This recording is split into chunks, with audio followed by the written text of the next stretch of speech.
Eureka petrol পাম্পে আগুন লেগেছে। সেই সম্পাদের প্রেক্ষিতে আমাদের তেজগাঁও ফায়ার সার্ভিস এবং কলমিটোলা ফায়ার সার্ভিস আমরা একসাথে টার্ন আউট দিই। 19টা 18 মিনিটে টার্ন আউট দেওয়া হয় এবং 19টা 45 মিনিটে আমরা ঘটনাস্থলে এসে পৌঁছি। টোটাল আমাদের 11টা ইউনিট আমরা মুভ করে এর মধ্যে আমাদের 6টা ইউনিট এসে পৌঁছে আগুন নিয়ন্ত্রণ আনার কারণে বাকি যে 5টি ইউনিট ছিল 5টি ইউনিট আমরা পথ থেকে ব্যাক করাই দিই। আপনারা দেখেছেন আগুনটা খুবই ভয়াবহ ছিল, অকটেনের আগুন।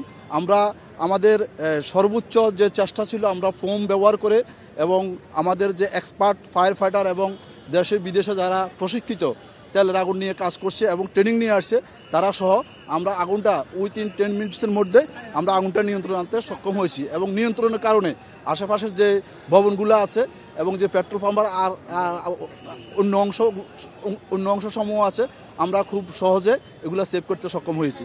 অগ্নিকাণ্ডের কারণ ক্ষয়ক্ষতির পরিমাণ আমরা এই মুহূর্তে বলবো না, কারণ আমরা এখনও নির্বাপনের মাধ্যমে আছি।